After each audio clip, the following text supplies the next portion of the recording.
वर्तमान विकृति के दौर में उच्च शिक्षा और उसके बाद जॉब की जो प्रवृत्ति है उससे पलायनता बढ़ रही है और साथ ही युवा वर्ग नशे की गिरफ्त में बहुत बुरी तरह से फंसता चला जा रहा है। और प्रायः देखा ये जा रहा है कि नगरों की अर्थव्यवस्था, सामाजिक अर्थव्यवस्था तो चकनाचूर हो ही रही है, लेकिन घर के संस्कारों पर संगति भारी पड़ रही है।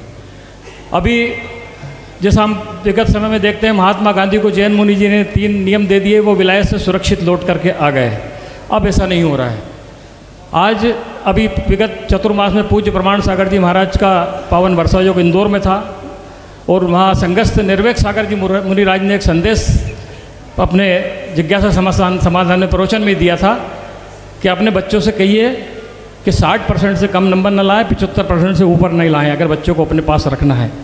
तो एक प्रश्न समाज के बीच में आया कि भाई हम प्रतिस्पर्धा के दौर, प्रश्न करिए, बस हो गया हमारे, प्रतिस्पर्धा की दौर में हमारे बच्चे पिछड़ जाएंगे। लेकिन हम अब इंदौर भोपाल की बात करते थे, हम अब 15 किलोमीटर पूज्य गुरुवर होकर के आए, एक VIT यूनिवर्सिटी हमारे समीप खुल गई जो भारतवर्ष की दूसरे नंबर की यूनिवर्सिटी मानी जाती है। तो वो साक्षात दृश्य हम नशे का देख रहे हैं। पालक कैसे बचे? ऐसा है कि हमारे हाथ में चीज़ें हैं, अपन ये नहीं बोल सकते कि बच्चे अकेले बिगड़ रहे हैं। हमने ऐसे बच्चे भी देखे हैं जो इंदौर में, कोटा में रह के पढ़ाई कर रहे हैं, लेकिन ये कोई नहीं बोल सकता कि बच्चे बिगड़े हैं। और हमने ऐसे भी देखे कि माता पिता की आंखों में बड़ी मिर्ची झोंकी जा रही है, धूल तो बड़ी दूर की बात है।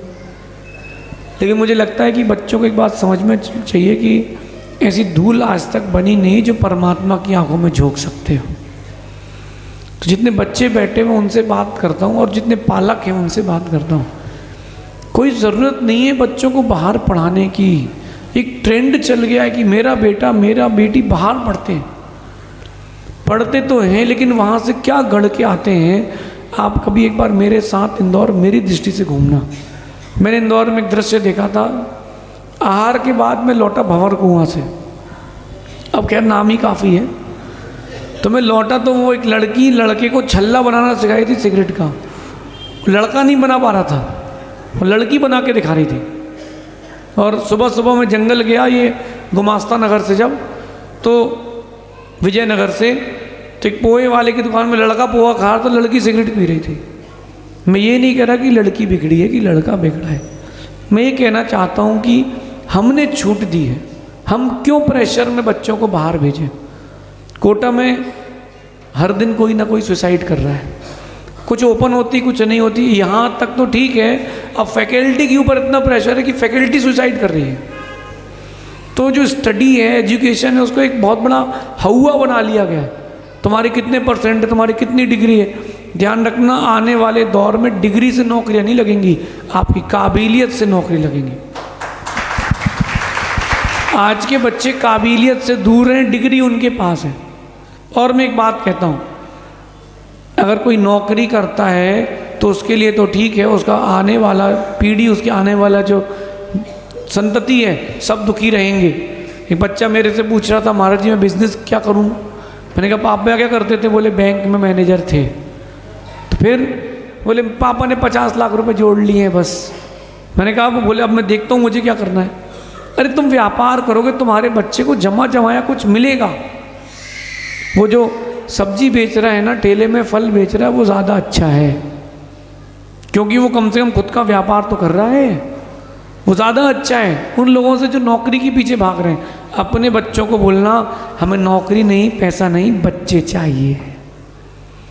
तो माता पिता से कहना है, बुरा लगे तो ठीक और अच्छा लगे तो ठीक, जो जो बेचारे बाहर पढ़ने गए हैं, ये मानना कि 1 लाख में से 5 बचेंगे। कितने? कोटा जाते हैं 1 लाख बच्चे पढ़ने के लिए, 90,000 बिगड़ के चुपचाप घर आ जाते हैं। 10,000 में से आगे बेचारे बढ़ते हैं। अब उनका क्या होता है, वो आगे जाने, बाकी गेम ख़त्म, गेम ओवर है। मैं गलत तो नहीं कह रहा हूँ, सही कह रहा हूँ।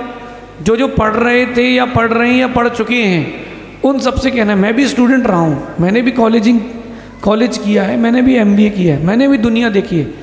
बहुत कठिन है वो दौर, तो फिर भी ठीक था। आज का दौर तो ये है कि 24 घंटे बहुत हैं, सारी दुनिया बदल जाती है। तो बच्चों के लिए मेरा कहना है कि अपन अपने घर पे रह के पढ़ें। डिग्री नहीं, नॉलेज लें तो ज़्यादा अच्छा है। और ये भी नहीं कह रहा कि मैं ना पढ़ें, आप लिटरेट बने, अच्छी पढ़ाई करें, लेकिन अपने घर में रह के करें। गांव का लड़का भी आईएएस बन के दिखाता है, गांव का लड़का भी जेवलिन थ्रो में गोल्ड मेडल लाता है ओलंपिक में, वो अपने दम पर लाता है ना। तो आप अपने आप को प्रूव करें, इम्प्रूव करें, लेकिन केवल डिग्री के पीछे ना भागे। 90% वाला बच्चा मुझे बिल्कुल पसंद नहीं हो, तो कोई बुरा नहीं मानना। मेरे 97% आए थे 10th-12th में मिला के कह रहा हूँ, मैं अकेले नहीं आए थे। 90%, 95, 98 वाला दिन भर किताब किताब, और जो 75% वाला वो दुनियादारी भी देखता है, वो देखता है क्या चल रहा है क्या नहीं चल रहा है, तो वो ज़्यादा अच्छा है। 95% वाले की एक बार परसेंटेज बिगड़ी, 1 नंबर कम आया, सिलेक्शन नहीं हुआ, सुसाइड। 75 वाला खुद से चले यार पास तो हो गए। और वैसे भी जो डिग्री लेके आते हैं वो नौकरी करते हैं, जो कम पढ़े लिखे होते हैं वो नौकरी पे रखते हैं, ऐसा समझो। बाकी बच्चों से और माता पिता दोनों से कहना है कि आपका होना ज़्यादा ज़रूरी है, करियर का होना ज़्यादा ज़रूरी नहीं है। Life is more important than your career, ऐसा समझना। आगे चलते हैं।